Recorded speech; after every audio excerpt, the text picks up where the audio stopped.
अस्सलामुअलैकुम, आप लोग को आवाज आ रही है? वालेकुम सलाम जी मैम। यस मैम आ रही है।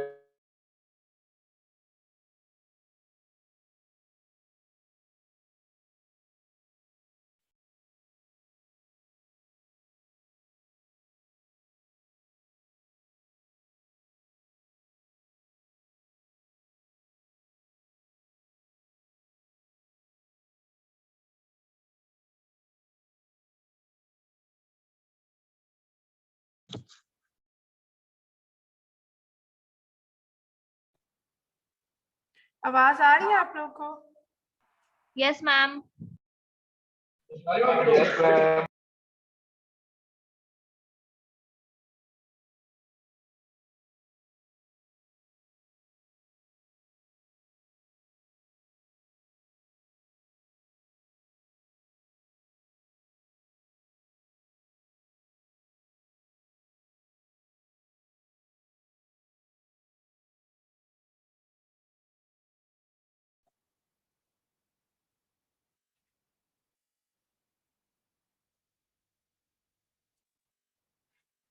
अच्छा, थायराइड ग्लैंड जो है बेसिकली एक बटरफ्लाई शेप ग्लैंड है और थायराइड ग्लैंड हार्मोन्स प्रोड्यूस करता है, थायराइड हार्मोन्स, और इनका हार्मोन्स का पूरे reproductive system, nervous system, all जितने भी सिस्टम्स हैं सब पर जो है वो ये अफेक्ट करते हैं। ये बटरफ्लाई शेप्ड होता है, 2 लोब होते हैं इसके, और जो लैरिंक्स होता है उसके नीचे होता है ट्रैकिया के सामने, इंटीरियर टू ट्रैकिया होता है। ये एस्थमस के थ्रू जो है ये कनेक्ट होते हैं दोनों लोब्स आपस में।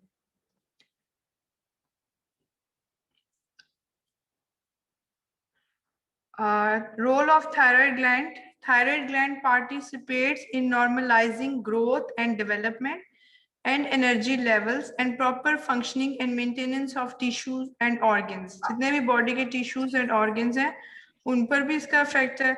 उसके अलावा ये ग्रोथ और डेवलपमेंट करता है, एनर्जी लेवल्स को मेंटेन रखता है। Critical for the nervous, skeletal and reproductive tissues. It affects secretions and degradation rates of all other hormones. Functions इसके ये 3 hormones produce totally करता है। Secretion of the following hormones: triiodothyronine T3, thyroxine T4, इसको टेट्राआइडोथायरोनिन भी कहते हैं, और उसके अलावा कैल्सिटोनिन करता है। कैल्सिटोनिन कैल्शियम लेवल्स को मेंटेन करता है, रेगुलेट करता है। अच्छा, thyroid physiology. Iodide metabolism. The recommended daily adult iodide intake is 150 milligram milli centigram. ये रिक्वायरमेंट है डेली कितनी चाहिए होती है हमारी डाइट के अंदर। Biosynthesis of thyroid hormone, transport of thyroid hormone. Thyroid hormone thyroxine binding globulin इसके साथ बाइंड होता है। जो थायराइड हार्मोन्स होते हैं T3 और T4, ये प्लाज्मा में होता है, इसके साथ जाकर जब वो बन जाते हैं तो वो जब ब्लड में दोबारा जाते हैं और पेरिफेरल टिश्यूज में जाते हैं, तो जब ब्लड में जाते हैं तो वो थायराइड थायरोक्सिन बाइंडिंग ग्लोबुलिन के साथ बाइंड हो जाते हैं T3 and T4। About 0.04% of the total T4 and 0.4% of T3 exist in the free form. Free form में इसकी ये परसेंटेज है, 0.04% T4 है और 0.4% T3 है, और ये बाउंड होता है किसके साथ? थायरोक्सिन बाइंडिंग ग्लोबुलिन के साथ। बेसिकली कुछ याद है कि हाइपोथैलेमस जो था वो thyroid releasing thyrotrophin releasing hormone release करता था। कुछ किसी को आइडिया, कुछ याद हो?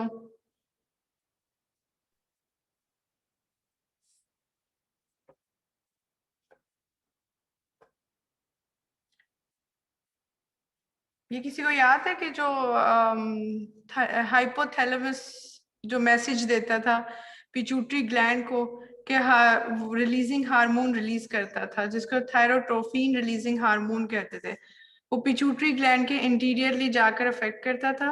पिट्यूटरी ग्लैंड फिर उसके accordingly thyroid stimulating hormone TSH produce करता था। अब वो TSH हार्मोन जो है वो क्या करेगा कि थायराइड के अंदर कहेगा कि आयोडाइड अपटेक किया जाए। जो थायराइड ग्लैंड है वो आयोडाइड अपटेक करेगा हमारी डाइट के अंदर से। अब वो जो आयोडाइड अपटेक करेगा उसको हम आयोडाइड ट्रैपिंग भी कहेंगे कि ट्रैप हो गया आयोडीन थायराइड ग्लैंड के अंदर आ गई है। अब इसमें ये देखें ट्रांसपोर्ट हो रही है। तो समझ आ रही है आप लोगों को?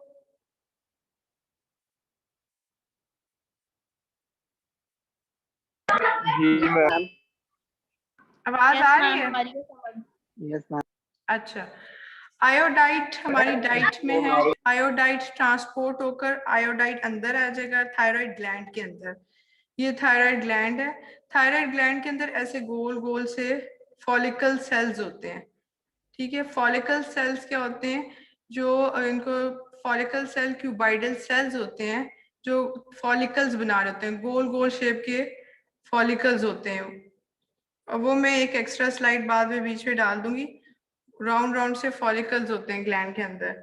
अब फॉलिकल्स जो उनकी लाइनिंग फॉलिकल सेल्स बना रहे होते हैं, फॉलिकल सेल्स, और इसके अंदर ये जो राउंड राउंड से होते हैं, रिंग शेप्ड होते हैं, इनके अंदर कोलाइड होता है। थायराइड ग्लैंड के अंदर रिंग शेप्ड फॉलिकल्स होते हैं। फॉलिकल्स की लाइनिंग जो सेल्स बनाती हैं वो फॉलिकल सेल्स कहते हैं। और फॉलिकल सेल्स जो है वो स्क्रीट आउट करती है कोलाइड। कोलाइड फ्लूइड होता है जो फिल्ड कर देता है उन फॉलिकल्स को। तो फॉलिकल्स के अब ये हो रहा है कि अपटेक ऑफ आयोडीन हुई, यानी आयोडाइड हुआ, आयोडाइड फॉर्म में ये अपटेक हो गया। इसको ट्रैपिंग कहेंगे आयोडाइड की।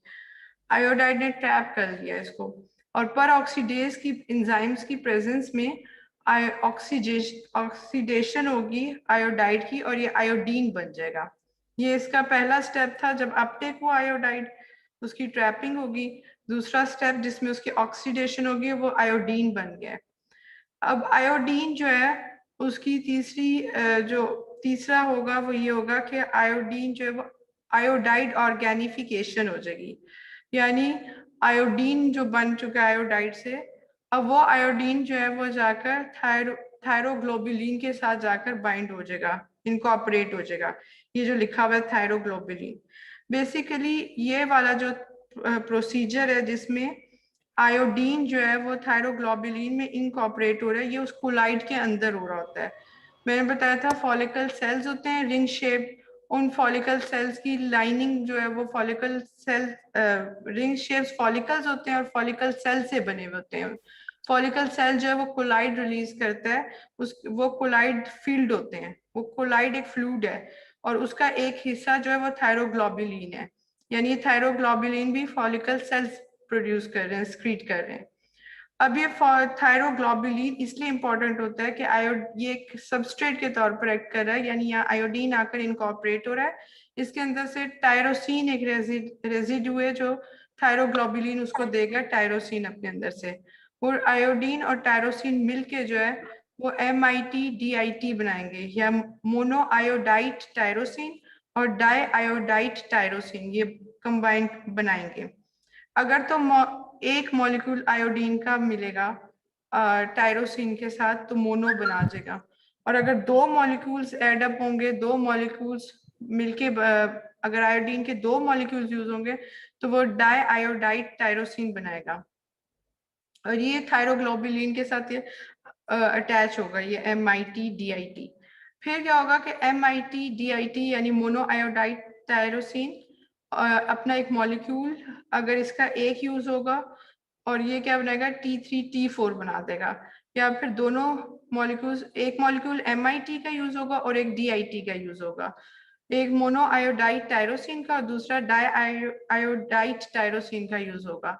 ये दोनों मिलकर T3T4 बनाएंगे। या फिर DIT जो है उसके दो मॉलिक्यूल्स यूज हो जाएंगे, या MIT-DIT यूज होगा या दो मॉलिक्यूल्स DIT के यूज होंगे, T3T4 बना देंगे। अब ये MIT-DIT सारा यूज नहीं हो रहा, कुछ यूज होकर T3T4 बना रहा है और कुछ उसी तरह पूरा कंपाउंड बना दिया है जो अभी भी थायरोग्लोबुलिन के साथ अटैच है। थायरोग्लोबुलिन वो था जो उसने टायरोसिन प्रोवाइड की थी आयोडीन को, जिसके साथ मिलके जो है MIT-DIT बना है। फिर MIT-DIT जो है T3T4 में कन्वर्ट हुआ है। ये पूरा कंपाउंड जो है थायरोग्लोबुलिन के साथ अटैच है। अब क्या होगा कि ये सारा उसमें हो रहा है, वो जो फॉलिकल, एक फॉलिकल के अंदर जो कोलाइड था, जो फ्लूइड भरा हुआ था, उसमें थायरोग्लोबुलिन उसका एक कंपोनेंट था उसका कोलाइड का। अब ये था क्या कर रहा है कि MIT DIT T3 T4 जो है, इसकी प्रोटियोलाइटिक एंजाइम्स आएंगे और प्रोटियोलाइसिस कर देंगे और T3 T4 रिलीज कर देंगे। T3 T4 जो है पेरिफेरल टिश्यूज में जाएगा। T4 जो है ये इनएक्टिव फॉर्म है, ये कन्वर्ट होती है हमेशा टिश्यूज में T3 में जाकर, और फिर T3 जो है वो प्रोटीन सिंथेसिस करता है। अभी तक ये समझ आएगा सबको? कोई चीज जो इसमें ना समझ आई हो?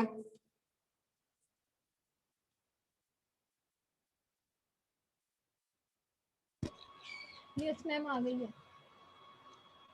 आप लोग की आवाज बहुत हल्की आ रही है। मैम आ रही है आपकी आवाज? अच्छा समझ आ गया, जरा ऊंचा सा बोले, इसका मुझे आवाज नहीं आ रही। यस मैम आ गई है। जी ठीक मैम है, आ रहा है। ये फर्स्ट स्टेप था जिसमें आयोडाइड अंदर ट्रांसपोर्ट हुआ है थायराइड ग्लैंड के अंदर। फिर जो सेकंड स्टेप में आयोडाइड आयोडीन बना ऑक्सीडेशन होकर। फिर थर्ड स्टेप के अंदर ऑर्गेनिफिकेशन होगी आयोडाइड की, आयोडीन ऑर्गेनिफिकेशन होगी, यानी आयोडीन जो है वो इसके थायरोग्लोबुलिन में से टायरोसिन लेकर उसके साथ इसने MIT DIT बना दिया। फिर फोर्थ में क्या होता है, कपलिंग होती है, कपलिंग या formation of T3 T4। Coupling ये होगा कि MIT DIT मिल जाएंगे या दो मॉलिक्यूल्स DIT के मिलके T3 T4 बना रहे हैं। अब ये सारा जो है ये ब्रेक हो जाएगा। T3 T4 जो है प्रोटियोलाइटिक एंजाइम्स प्रेजेंट होंगे जो प्रोटियोलाइसिस कर देंगे इसकी। T3 T4 जो है ये फिर ब्लड के अंदर चला जाएगा, ब्लड से टिश्यूज के अंदर जाएगा। जब टिश्यूज, अब ब्लड में ये जब जा रहा है तो यहाँ पर ये बाइंड प्लाज्मा के अंदर जो इसकी थायरोक्सिन बाइंडिंग प्रोटीन है उसके साथ बाइंड हो जाएगा। फिर ये पेरिफेरल टिश्यूज में अगर चला जाता है तो T4 जो है वो कन्वर्ट हो जाएगा T3 फॉर्म में और एक्शन करेगा, प्रोटीन सिंथेसिस करेगा। अब इसमें ये जो लिखा हुआ है थायोनाइल, क्लोराइड, आयोडाइड्स, थायोअमाइड्स, ये सारी वो ड्रग्स हैं जो हाइपरथायराइडिज्म में अफेक्ट है इन ड्रग्स का, कि ये T3 T4 बनना जो है थायराइड हार्मोन पर अफेक्ट करती है, कि वो कम हार्मोन या तो सेंथिसाइज करे या कम हार्मोन्स जो है वो रिलीज करे थायराइड, या फिर ऐसे बीटा ब्लॉकर्स यूज किए जाए या कॉर्टिकोस्टेरॉइड्स यूज किए जाए। ये आगे ड्रग्स हैं, बेसिकली ड्रग्स हैं जिनका इफेक्ट दिखाया हुआ है नेगेटिव इफेक्ट, कि ये हार्मोन रिलीज ना हो। ये हाइपरथायराइडिज्म में हार्मोन्स जो है वो ज्यादा रिलीज होना शुरू हो जाते हैं T3 T4, तो उसके लिए फिर हम जो है वो ड्रग्स यूज करते हैं, एंटी थायराइड ड्रग्स। ये वही मैकेनिज्म है, ये वो कोलाइड है, ये जो है ये पूरा एक आप ले लें कि फॉलिकल है जिसके अंदर ये सारा बताया हुआ है, थायराइड ग्लैंड है, इसके अंदर ऐसे ऐसे गोल गोल ये ग्लैंड है वे, और ये फॉलिकल सेल्स ये हैं, ये जो इसकी लाइनिंग बनाते हैं। ये एक पूरे फॉलिकल का इन्होंने बताया हुआ है, उसके अंदर एक कोलाइड दिखाया हुआ है, गोल गोल से ऐसे होते हैं फॉलिकल्स। ये फॉलिकुलर सेल्स लिखा हुआ है जो फॉलिकल बनाते हैं। ये कोलाइड है जिसके अंदर ये सारा हो रहा है, जिसमें आयोडीन जाकर कोलाइड के, अब ये यहाँ से ट्रांसपोर्ट होकर कोलाइड के अंदर चला गया है। कोलाइड के अंदर जो है ये एक फॉलिकल बताया हुआ है, फॉलिकुलर सेल है, जिसमें फॉलिकुलर सेल जो होता है ये लाइनिंग जो है, फॉलिकुलर सेल जो होता है ये थायरोग्लोबुलिन रिलीज करती है, कोलाइड बनाती है। कोलाइड जो होता है ये इसके अंदर आयोडीन जो है, आयोडीन फिर वो टायरोसिन लेकर MIT DIT बना रही है, फिर MIT DIT की कपलिंग हो रही है। ये फिर यहाँ से MIT DIT अब रिलीज होना है, इसने T3 T4 रिलीज करना है, ये पिनोसाइटोसिस हो रही है इसकी। ये 4-5 स्टेप्स हैं, 5 ये अच्छी तरह से पता होना चाहिए कि पहले आयोडाइड की ट्रैपिंग होगी, फिर उसकी ऑक्सीडेशन हो जाएगी, फिर आयोडाइड ऑर्गेनिफिकेशन हो जाएगी जिसमें आयोडीन जाकर थायरोग्लोबुलिन के साथ इनकॉर्पोरेट हो रहा था ताकि टायरोसिन जो है उसमें से यूज करे। फिर formation of T4 and T3 है, formation of T4 and T3 DIT MIT वो बना रहे थे, MIT का एक मॉलिक्यूल और DIT का मॉलिक्यूल कपलिंग हो रही थी उनकी, या फिर दो DIT मॉलिक्यूल्स लेकर formation of T4 and T3 कर रहे थे। फिर ये प्रोटियोलाइटिक एंजाइम्स यहाँ पर एक्ट कर रहा था और T4 एंड T3 को रिलीज करवा रहा था ब्लड के अंदर।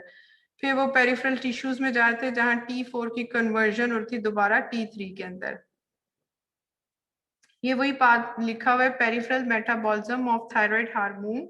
The primary pathway for the peripheral metabolism of thyroxine T4 is deiodination. जब T4 की deiodination हो जाएगी तो वो T3 बन जाएगा। Deiodination of T4 may occur by monodeiodination of the outer ring, producing 3,5,3-triiodothyronine T3, which is 3 to 4 times more potent than T4. इसकी potency ज्यादा है। ये एक चार्ट दिया हुआ है थायराइड हार्मोन्स दोनों के काइनेटिक्स कंपैरिजन किया हुआ है। जो T4 है उसमें वॉल्यूम ऑफ डिस्ट्रीब्यूशन 10 लीटर्स है, सबसे कम है, और T3 की ज्यादा है। इसी तरह जो इसके अंदर क्लियरेंस है T4 की 1.1 लीटर है, इसकी जो T3 है उसकी ज्यादा है, 24 लीटर्स है। हाफ लाइफ जो है वो T3 की कम है।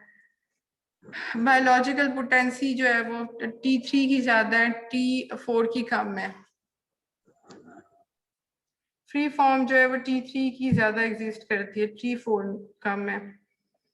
अच्छा, अब जब वो पेरिफेरल टिश्यूज में चला गया था और कुछ जो था ये, अब देखिए यहाँ पर क्या है कि T3 और T4 ये बाइंड हुए में प्लाज्मा बाइंडिंग प्रोटीन्स के साथ। जब T3 T4 बन गया था और वो थायराइड ग्लैंड के अंदर से निकला है तो वो बाइंड हुआ था ब्लड में, जो है प्लाज्मा प्रोटीन में जाकर बाइंड हो गया, प्लाज्मा बाइंडिंग प्रोटीन में। इसमें जो फिर ये क्या होगा कि साइटोप्लाज्म के अंदर गया और दोबारा सेल के न्यूक्लियस के अंदर गया है। अच्छा, अब न्यूक्लियस में जो है वो T3 जाएगा, T4 जो है वो भी T3 में कन्वर्ट होकर न्यूक्लियस के अंदर चला गया है। अब न्यूक्लियस में क्या है, एक ये जो है, ये जो जिगजैग्स है ये तो डीएनए स्ट्रैंड है, डबल स्ट्रैंड न्यूक्लियोटाइड। अब ये क्या करेगा, यहाँ पर इससे प्री मैसेंजर आरएनए सिंथेसाइज करेगा।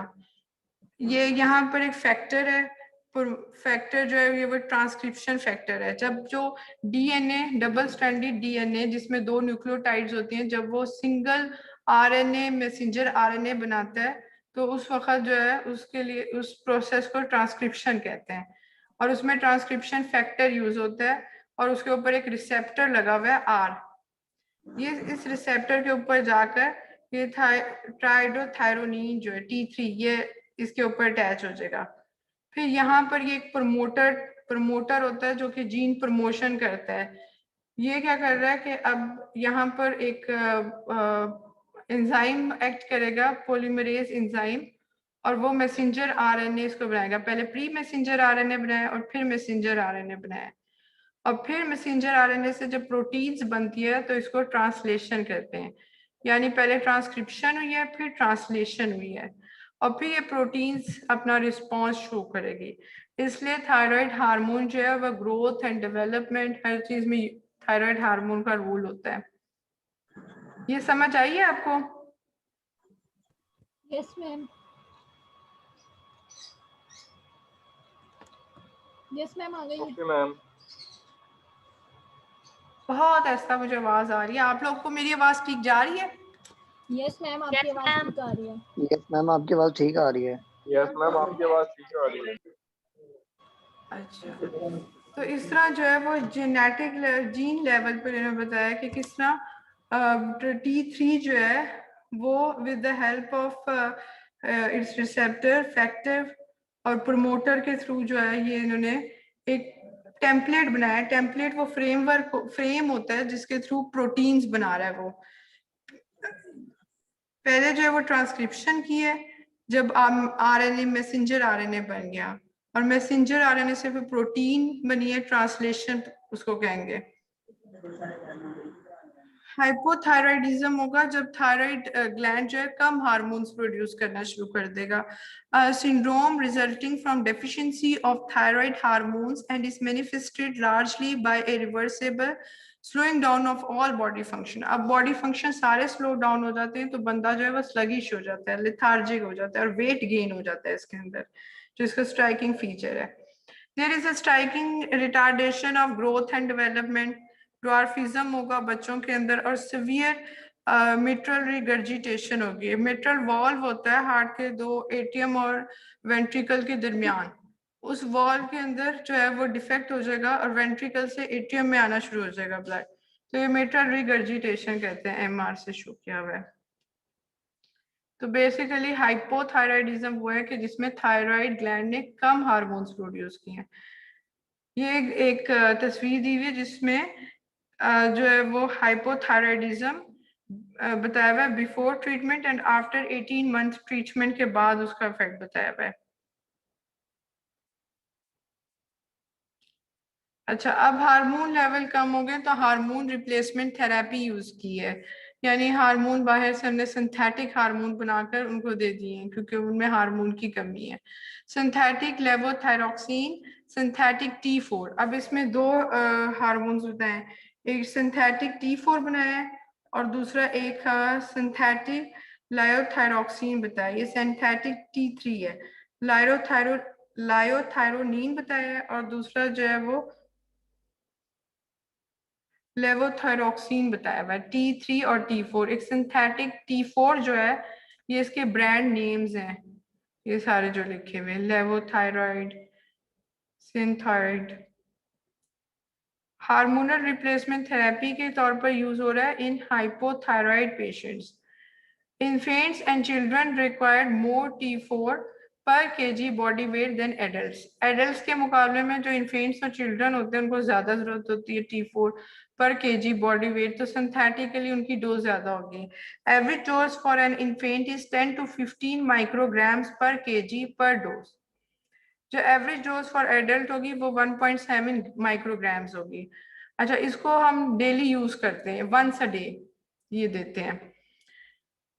अच्छा, फिर शुड बी टेकन 30 मिनट्स। अब इसको जो है कोई भी मील लेने से 30 मिनट्स पहले या फिर आफ्टर 1 आवर मील के बाद लेना चाहिए, ताकि मील जो है वो इसके एब्जॉर्प्शन पे अफेक्ट करता है फूड वगैरह। Take 6 to 8 weeks to reach steady state level। steady state level ये होता है जब आपकी एक खास कॉन्सेंट्रेशन प्लाज्मा के अंदर स्टडी हो जाए, कांस्टेंट हो जाए, तो उसके लिए 6 to 8 weeks रिक्वायर्ड होते हैं। Lab should be repeated after 2 months। से देकर उसके बाद अपने सारे जो टेस्ट हैं TSH वगैरह वो सब दोबारा करवाने पड़ते हैं, लैब टेस्ट दोबारा होते हैं, ताकि देखें कि इफेक्टिव है कि नहीं, इसका इफेक्ट देखना चाहते हैं। सिंथेटिक थायराइड हार्मोन, अब इसके रीजन क्या यूज करने के कि स्टेबल है, यूनिफॉर्मिटी है, लो कॉस्ट है, एलर्जी नहीं करता, lack of allergenic foreign proteins, easily laboratory measurement से इनकी इजीली मेजर हो जाता है, long half life 7 days, once a day dosing है। थायराइड हार्मोन्स का यूज क्या है, हार्मोन रिप्लेसमेंट थेरेपी में यूज हुआ है इन यंग पेशेंट्स और those with mild diseases। full replacement therapy started in older patients and in patients with cardiac diseases start treatment with reduced dosage। ये थोड़ी dose से शुरू करते हैं लेकिन यंग में जो है वो फुल डोज देते हैं। मिक्सोएडिमा इसकी एक फॉर्म है जिसके अंदर जो है बच्चों में वो लिथार्जिक बच्चे होते हैं, बहुत ज्यादा वेट गेन होता है। मिक्सोएडिमा कॉमा या मिक्सोएडिमा टर्म्स या हाइपोथायराइडिज्म ये अब यूज होती है, इंटरचेंजेबल टर्म्स हैं। ये मिक्सोएडिमा जो है मेडिकल इमरजेंसी है, इसमें हम लोडिंग डोज देंगे। लोडिंग डोज का कोई आइडिया है?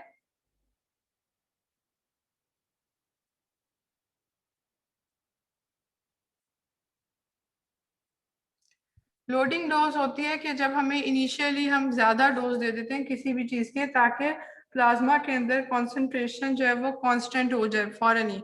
जब हम कोई डोज देंगे तो फिर वो पहले हमने एक डोज दी, उसके बाद वो डोज कुछ देर बाद एलिमिनेट हो जाएगी। इनिशियली हमने डोज दी तो एलिमिनेशन रेट जो था वो 0 था, लेकिन जो जो टाइम पास करेगा तो एलिमिनेट भी होना शुरू हो जाएगी बॉडी के अंदर से। तो एक टाइम ऐसा आएगा जब हम डोज दे रहे हैं और वो एलिमिनेट हो रही है, तो बराबर होगा रेट ऑफ जिस रेट से हम डोज देंगे वो एलिमिनेट होगा। अब हम चाह रहे हैं कि जो हमारी कॉन्सेंट्रेशन है प्लाज्मा में वो कांस्टेंट हो जाए, तो कांस्टेंट कॉन्सेंट्रेशन के लिए हम एक लोडिंग डोज दे देंगे कि हम ज्यादा कॉन्सेंट्रेशन में पहली डोज दे देंगे।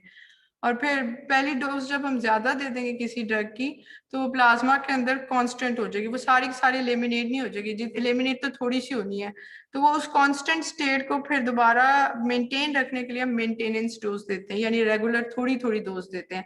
सपोज अगर जैसे अब इसमें लिखा हुआ है लोडिंग डोज पहले T4 की जो हम देंगे, क्योंकि मिक्सियोडिमा कोमा जो है ये एक इमरजेंसी सिचुएशन है, तो इसके अंदर क्या होगा कि 300 to 400 माइक्रोग्राम्स हमने दे दी इंट्रावीनसली इनिशियली, तो बहुत ज्यादा डोज दे दी, और फिर हम मेंटेनेंस रेगुलर डोजेज देंगे 50 माइक्रोग्राम्स डेली। इंट्रावीनसली अगर T3 देंगे तो कार्डियोटॉक्सिक है एंड डिफिकल्ट टू मेंटेन है, तो हम पहले इसमें लोडिंग डोज दे रहे हैं, ज्यादा डोज दे रहे हैं, और फिर डोज थोड़ी थोड़ी रेगुलर डोजेस दे रहे हैं। ज्यादा डोज जो हम दे रहे हैं वो 300 to 400 माइक्रोग्राम्स है और इंट्रावीनसली दे रहे हैं इनिशियली, और फिर उसके बाद 50 माइक्रोग्राम्स दे रहे हैं। हाइपोथायराइडिज्म एंड प्रेगनेंसी अगर है और हाइपोथायराइडिज्म है तो डेली डोज देंगे और एडिक्वेट अमाउंट में देनी चाहिए। अच्छा, इसमें जो है ना प्रेग्नेंट वुमेन है तो हाइपोथायराइडिज्म को ट्रीट करना जरूरी है। सिंथेटिक थायराइड हार्मोन, अब इसी तरह पहले हमने सिंथेटिक T4 हार्मोन था, अब T3 का बता रहे हैं। ये लायोथायरोनिन है, लायोथायरोनिन जो है इसकी पोटेंसी ज्यादा होती है, ये इसकी एग्जांपल्स दी हुई है, साइटोमेल ट्राइआयोस्टेट। ये इसकी अच्छा इसकी ऐसा है कि यूं पीक बनेगी फिर ड्रॉप होगा, पीक बनेगी प्लाज्मा के अंदर फिर ड्रॉप होगी, तो increase risk for cardiac side effects secondary to the hyperthyroidism states during treatment, यानी ड्यूरिंग ट्रीटमेंट जो है हाइपरथायराइडिज्म हो सकता है, तो secondary to hypothyroidism state during treatment इसमें कार्डियक रिस्क है। और दूसरा इसका हाफ लाइफ छोटा है और लार्ज पीक्स बन रही है, एकदम से पीक ज्यादा बनेगी, तो इसलिए जो है इसको जो है ये रिस्क होता है फॉर कार्डिक साइड इफेक्ट्स। अभी तक हाइपोथायराइडिज्म पढ़ा है, और हाइपोथायराइडिज्म के अंदर सिंथेटिक T3 और T4 पढ़े जो देते हैं इंट्रावीनसली।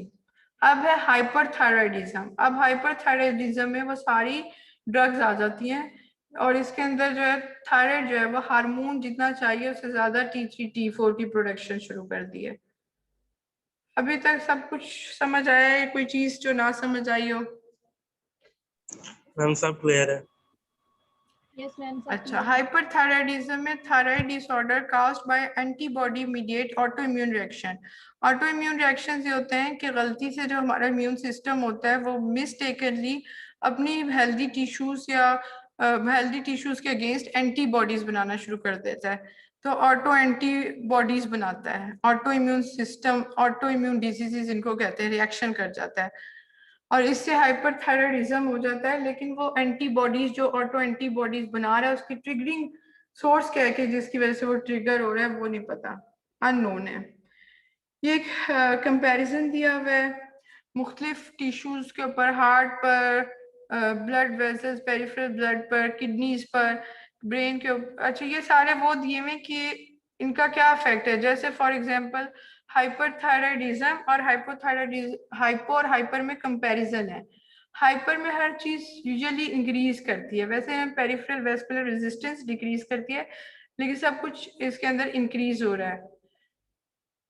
वो जो पेशेंट हाइपरथायराइडिज्म होता है उसका जो होता है सिर्फ वेट लॉस एक चीज है जो डिक्रीज होती है, उसकी हंगर भी बढ़ जाती है, उसको जो है ट्रेमर्स भी पड़ना शुरू हो जाते हैं, उसकी जो एक्सऑप्थेल्मोसिस हो जाता है, यानी उसकी अगर बल्जिंग आईज होती हैं, यानी ऊपर का जो आईलिड होता है वो यूजुअली उसका आईलिड की रिट्रैक्शन हो जाती है, वो पीछे की तरफ चला जाता है, तो ऐसा लगता है आंखें बाहर को निकली हुई होती हैं।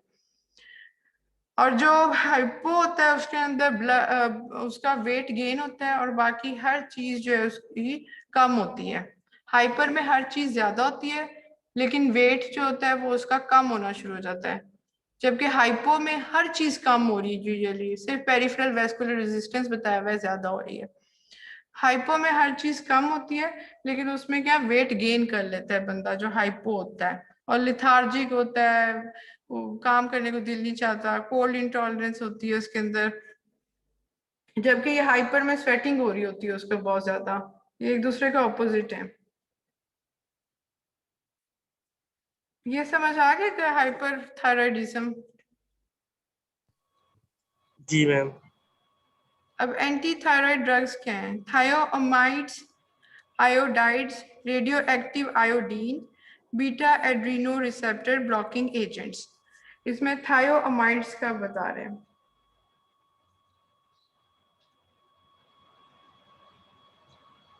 ये थायराइड ग्लैंड के ऊपर अब ये जो लिखा हुआ है थायोअमाइड्स, ये बताएंगे कि इसका क्या इफेक्ट है। सबसे पहले थायोअमाइड्स इंपॉर्टेंट है। मेथिमाजोल या मेथिमाजोल, मेथिमाजोल जो है और प्रोपाइल थायोयूरासेल, ये दोनों थायोअमाइड्स हैं। इसमें कार्बिमाजोल जो है ये यूजुअली देते हैं पेशेंट को। मोड ऑफ एक्शन इसका ये कि inhibit synthesis by acting against iodide organification. ये इस पॉइंट पर जहां पर आयोडीन जाकर टायरोसिन के साथ थायरोग्लोबुलिन में इनकॉर्पोरेट करती ताकि टायरोसिन मिले, यहाँ पर जो है इसको रोकेगा। इसको रोकेगा तो ये जो हाइपरथायराइडिज्म में T3 T4 प्रोडक्शन है वो रिड्यूस होगी। तो ये दोनों drugs both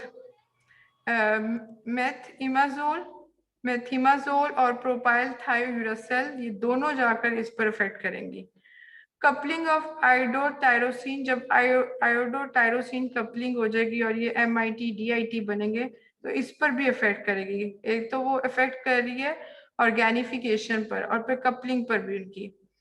blocks peripheral conversion, अब जो T4 T3 में कन्वर्ट हो रहा था यहाँ पे जाकर T4, यहाँ पे ये जो T3 में कन्वर्ट हो रहा था इसके अंदर भी ये इफेक्ट करेगी। और वो सिर्फ ये करेगी प्रोपाइल थायोयूरासेल इस स्टेज पर। ये जो नेगेटिव बना हुआ इसमें लिखा हुआ नहीं है लेकिन प्रोपाइल थायोयूरासेल भी करेगी। Completely absorb in the GIT, ये इसके फार्मेकोकाइनेटिक्स हैं। हाफ लाइफ इसकी 90 मिनट्स है। प्रोपाइल थायोयूरासेल की 6 आवर्स इसकी हाफ लाइफ ज्यादा है मेथिमाजोल की। मेथिमाजोल जो है इसकी पोटेंसी ज्यादा है देन प्रोपाइल थायोयूरासेल। प्रोपाइल थायोयूरासेल जो है ये प्रोटीन के साथ ज्यादा बाउंड रहती है।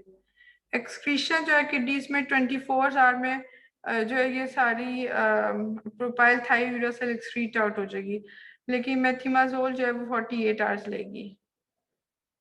ये इसके ट्रीटमेंट हैं क्योंकि ये हाइपर थायराइडिज्म को अफेक्ट करती है तो ग्रेव्स डिजीजेस में देते हैं जिसमें जो है वो हाइपर थायराइड होता है पेशेंट।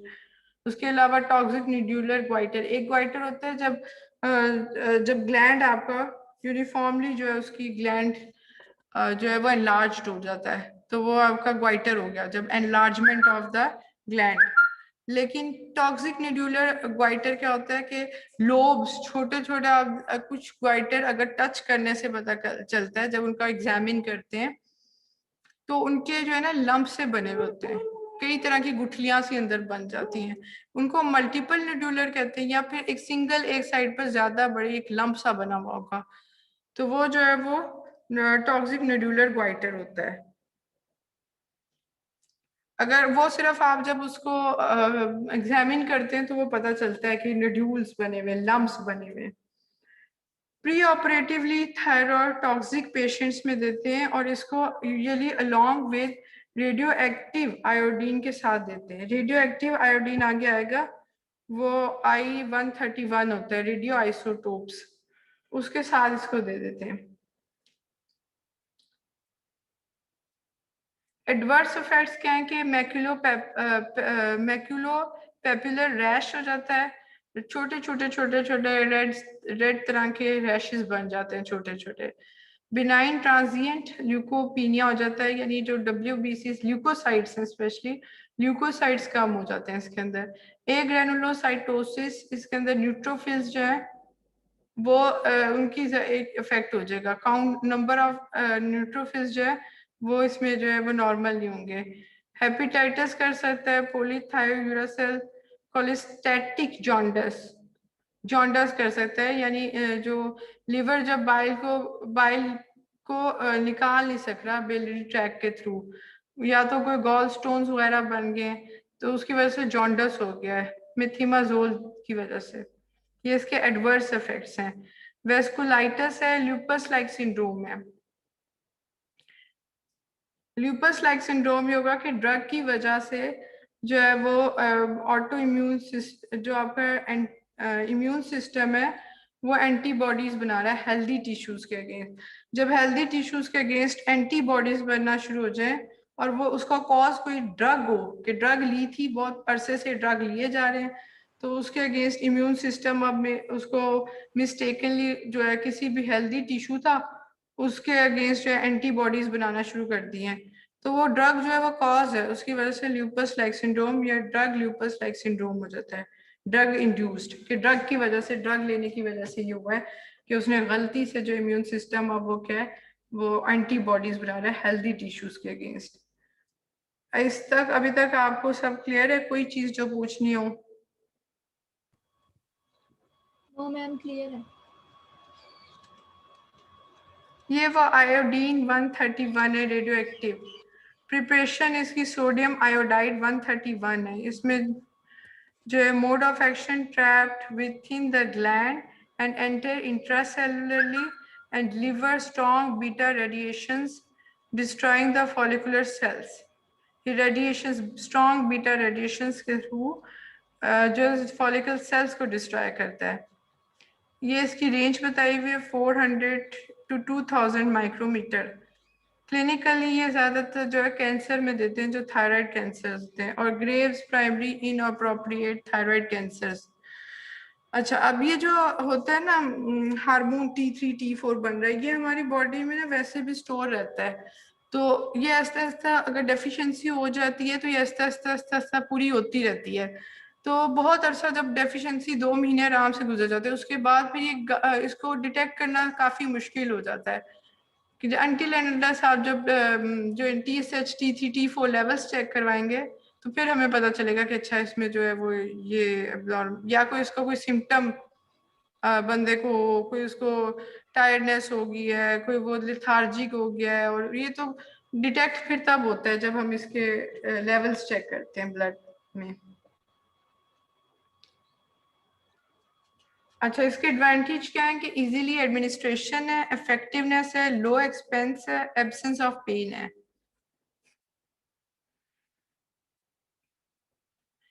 आयोडीन 133 ये रेडियो आइसोटोप्स एक्चुअली।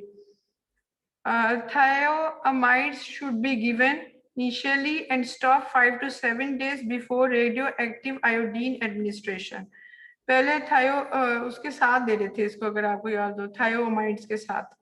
तो थायोमाइड्स देंगे, उसके बाद 5 से 7 दिन पहले ये स्टॉप कर देंगे, फिर रेडियो एक्टिव आयोडीन देना शुरू कर देंगे।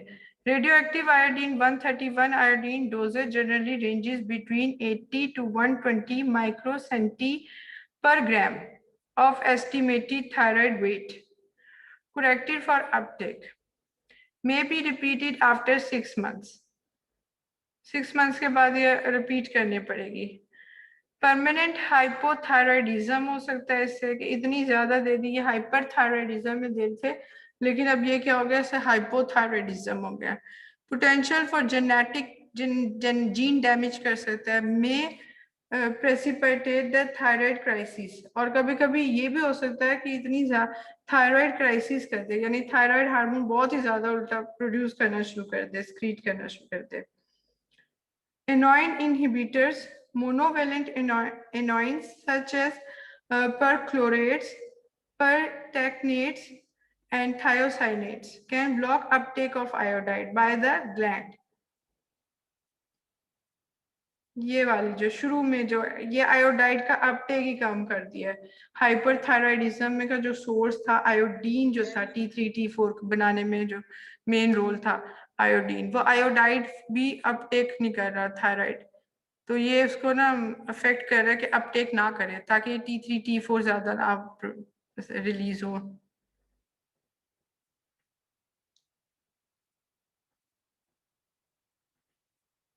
अच्छा सर, अब ये क्या है, ये ब्लॉक कर देगा आयोडाइड को by the glands by competitive inhibition, competitive inhibitors के तौर पर एक्ट करेगा, कंपीट करेगा कि भाई आयोडाइड को जो है वो अपटेक ना होने दे, उसको अपटेक नहीं होने दे रहा। Can be overcome by large, लेकिन जब हम, अब ये कम्पिटेटिव इनहिबिशन है, लेकिन जब आयोडाइड के साथ ये compete कर रहे हैं, अगर ये हमने ये एनाइन दे दिए, एनाइन इनहिबिटर्स, तो ये क्या करेंगे, आयोडाइड को नहीं, उसकी जगह खुद जाएंगे और compete करेंगे, वहां जीत जाएंगे कंपटीशन में। लेकिन अगर हमने आयोडाइड्स की अमाउंट जो है डोज बढ़ा दी है, ठीक है, तो ये फिर can be overcome by large dose of iodides, फिर आयोडाइड्स जीत जाएंगे। Useful for iodine induced hyperthyroidism, amiodarone induced hyperthyroidism. जब आयोडाइड की वजह से ज्यादा आयोडाइड इंड्यूस्ड हाइपरथायराइडिज्म हो रहा है तो उसके अंदर ये यूजफुल है। रियली यूज्ड, ये हम ज्यादातर यूज नहीं करते क्योंकि ये ए प्लास्टिक एनीमिया करता है। जितने भी हमारे बॉडी में सेल्स हैं, red blood cells, white blood cells, platelets, वो सब बना रहा है बोन मैरो, तो वो सब जो है उनकी डिप्रेस्ड हो जाते हैं, कम हो जाते हैं इसकी वजह से, तो ये ए प्लास्टिक एनीमिया कर देता है। ये यहाँ पर एक्ट कर रहा है आयोडाइड, ये थायोसाइनेट है। Inorganic iodines major anti thyroids, ये पहले ये यूज करते थे 1950s में, before the introduction of thioamides. Preparation क्या इसकी बने हुए इनऑर्गेनिक आयोडीन्स जो है वो स्ट्रॉन्ग आयोडीन सॉल्यूशंस है, ल्यूगोल्स इनको कहते हैं, पोटेशियम आयोडाइड या आयोडोन।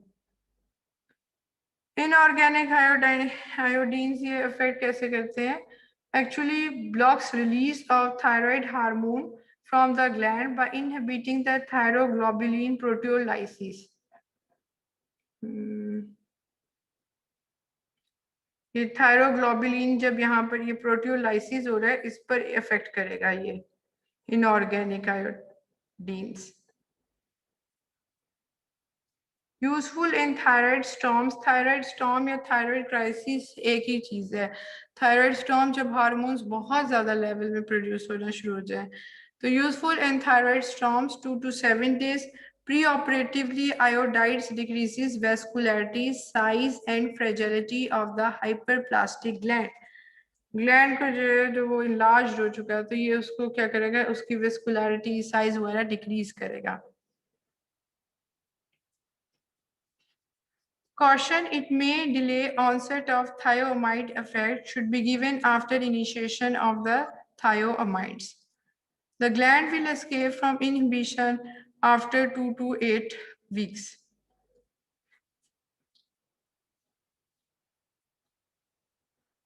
अच्छा, ये आयोडीनेटेड कॉन्ट्रास्ट मीडिया, ये आयोडीन इसके अंदर होता है और ये मीडिया जैसे सीटी स्कैन करते हैं इस तरह होता है।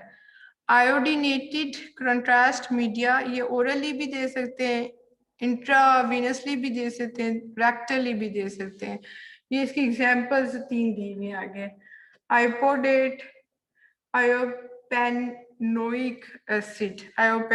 Acid, diatrizoate, valuable in hyperthyroidism but is not labeled for this indication.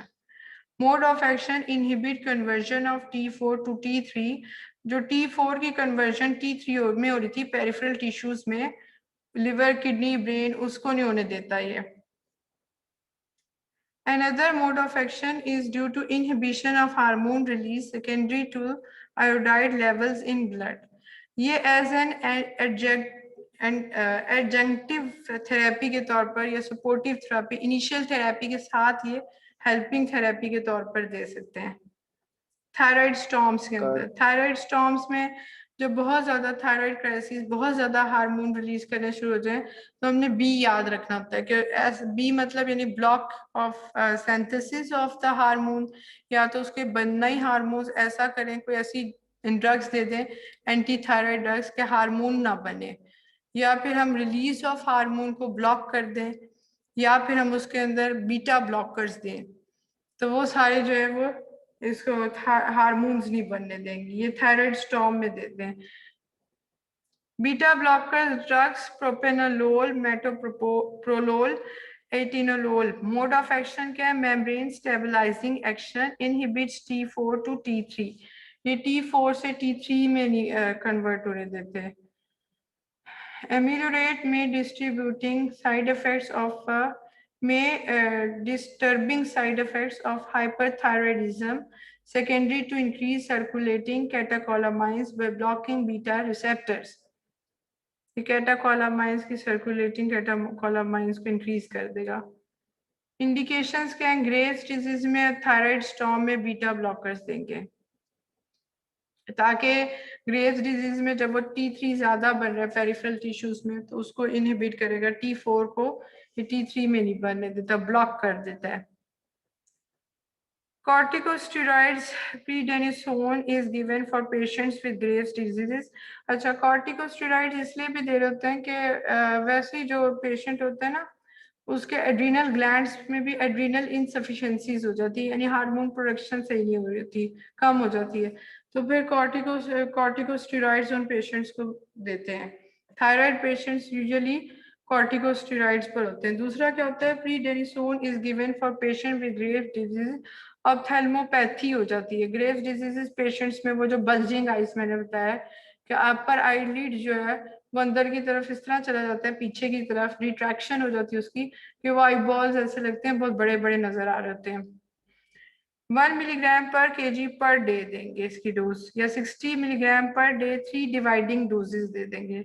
if it should be given for more than 4 weeks taper to decay। अच्छा, जब हमने इसको कॉर्टिकोस्टेरॉइड्स के रूल है, एंटी डिप्रेसेंट्स हो, कॉर्टिकोस्टेरॉइड्स हो, इनका रूल होता है कि इन ड्रग्स को टेपर करके खत्म किया जाता है, इनको फौरन नहीं खत्म कर देते, थोड़ी जैसे 5 गोलियां फिर 4 3 2 इस तरह करके टेपर करते हैं इसकी डोज को। थायराइड स्टॉर्म आ गया, sudden exacerbation of thyrotoxic symptoms, life threatening condition है, विगोरसली मैनेजमेंट चाहिए होगी इसके लिए। वही प्रोपेनोलोल दे रहे हैं, बीटा ब्लॉकर्स वगैरह देते हैं, इंट्रावेनस इन्फ्यूजन देते हैं पर आवर, और सपोर्टिव थेरेपी देते हैं, प्लाज्मा फोरेसिस या पेरिटोनियल डायलिसिस देते हैं। डायलिसिस पर वो आ जाता है, और प्लाज्मा फोरेसिस होता है कि आपका फ्रेश फ्रोजन जो पेशेंट का प्लाज्मा होता है उसको निकाल देते हैं, उसकी जगह फ्रेश फ्रोजन प्लाज्मा दे देंगे। अब फ्रेश फ्रोजन प्लाज्मा के अंदर, प्लाज्मा में क्या चीज थी? बाइंडिंग प्रोटीन्स थी जो T3 T4 को बाइंड कर रही थी, तो ताकि वो बाइंडिंग प्रोटीन साथ ज्यादा बाइंडिंग प्रोटीन दे देंगे ताकि वो बाइंडिंग प्रोटीन्स के साथ बाइंड रहें T3 T4, तो ये उसका प्लाज्मा फोरेसिस होता है, यानी प्लाज्मा एक्सचेंज कर दिया है। Hyperthyroidism and pregnancy, ideal situation treat before pregnancy, hyperthyroidism हो हाइपोथायरॉयडिज्म हो ट्रीट करना है। Pregnancy radio active iodine chlorine use करेंगे, प्रोपाइल थायोयूरासेल देंगे।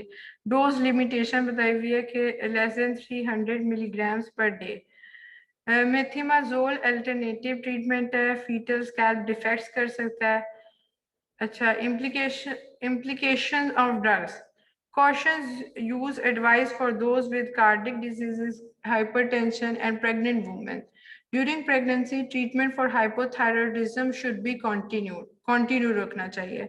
Fetal growth may be retarded if maternal hypothyroidism अगर untreated है, अगर ट्रीट नहीं कर रहे तो fetus पर इफेक्ट होगा। Adjust dosage every 4 weeks to keep thyroid stimulating hormone at the lower end of the normal range. Teach patient to take thyroid drugs once daily in the morning. ठीक है, जो thyroid drugs anti thyroid drugs वो once a day दी जाती हैं, तो patient को कहें कि वो दिन में ले, ताकि वंस देंगे डेली दें और वंस दें, और इंसोमनिया ना हो। तो इसकी वजह से इंसोमनिया क्या होता है कि कोई बताएगा क्या होता है? स्लीपिंग डिस्टर्बेंस, स्लीप साइकिल आपका डिस्टर्ब हो जाता है, नींद नहीं आती, तो वो उसको अवॉइड करने के लिए दिन में ले लेंगे। Teach patients to take the medications at the same time every day and not to switch brands without physician consultation, brands नहीं बदलने चाहिए। और दूसरा कि हर दफा जैसे अगर एक आज डोज अगर 11 बजे लिए तो कल भी 11 बजे ले, टाइम पे ले अपनी दवाई, ये नहीं कि आज सुबह ही ले लिए, कल जो है वो देर हो रही है तो हो रही है, ये क्योंकि हम कह रहे हैं जी वंस अ डे देनी है, तो क्योंकि हाफ लाइफ भी कोई चीज़ है ना, हाफ लाइफ भी होती है हर ड्रग की, इस तरह ड्रग इफेक्टिव नहीं रहती। फॉर एग्जांपल अगर डॉक्टर कह देता है कि जी इंसुलिन नाश्ते से पहले लगानी है, तो बाज़ औक़ात लोग नाश्ता कर रहे हैं, कोई नहीं लगा लेंगे, इंसुलिन नाश्ते ही कर रहे हैं, तो वो एक टाइम होता है कि आधे घंटे पहले लगानी है, वरना वो उसकी इफेक्टिवनेस वो नहीं रहती, एफिकेसी इतनी अच्छी नहीं होती। Teach patients to report any unusual symptoms, chest pain, heart palpitations. Teach patients not to take over-the-counter medications.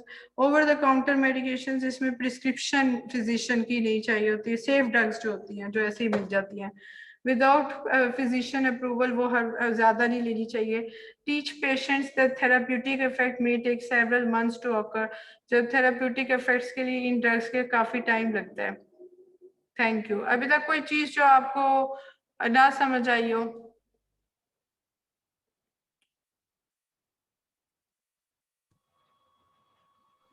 सब समझ आ गया मैम। इसमें बेसिकली थायराइड का फंक्शन पढ़ें कि ग्रोथ करता है, ग्रोथ एंड डेवलपमेंट में हेल्प करता है, मुख्तलिफ ग्लैंड्स के ऊपर रिप्रोडक्टिव सिस्टम वगैरह पर उसका इफेक्ट होता है। अगर थायराइड हार्मोन्स आपके इम्बैलेंस हैं, नॉर्मल नहीं है, नॉर्मल लेवल में नहीं है, तो सारे जितने भी सिस्टम है, रिप्रोडक्टिव सिस्टम वगैरह, वो सब इफेक्टिव होंगे। फिर उसके बाद ये था कि थायराइड हार्मोन्स प्रोड्यूस करता है, T3 T4 प्रोड्यूस करता है, कैल्सिटोनिन प्रोड्यूस करता है। कैल्सिटोनिन कैल्शियम लेवल मेंटेन करता है, रेगुलेट करता है। फिर उसके बाद इसके अंदर इनका पूरा सिंथेटिक पाथवे पड़ा है, जिसमें 5 स्टेप्स बताए हुए हैं कि कैसे आयोडाइड की ट्रैपिंग होगी, ऑक्सीडेशन होगी, पर ऑक्सीडेज की एंजाइम्स की प्रेजेंस में वो आयोडीन बनेगा, आयोडीन फिर टायरोसिन के साथ मिलके कपलिंग होगी उनकी, और फिर वो MIT DIT बनाएगा, फिर उससे T3 T4 बनेंगे, फिर वो T3 T4 थायरोग्लोबुलिन उनकी प्रोटियोलाइसिस होगी, प्रोटियोलाइटिक एंजाइम्स करेंगे, और फिर वो ब्लड में जाएंगे, ठीक है। फिर उसके बाद पेरिफेरल टिश्यूज में जाएंगे तो T4 T3 में कन्वर्ट हो जाएगा एक्टिव फॉर्म में। फिर उसके बाद इसमें हाइपरथायरॉयडिज्म और हाइपोथायरॉयडिज्म पढ़ा है, और हाइपोथायरॉयडिज्म की ड्रग्स और हाइपरथायरॉयडिज्म की ड्रग्स पढ़ी हैं। अभी तक सब समझ आ गया है? Yes ma'am. Yes, अच्छा, ma'am. इसके अंदर जो स्टूडेंट्स हैं, आपका ये सेक्शन डी है ना? यस इसमें 57 स्टूडेंट्स हैं, और जो स्ट्रेंथ है वो है 74 स्टूडेंट्स की। मैम अभी 60 थे, रिड्यूस हो गए हैं। 58 है, तो 58 हो गया।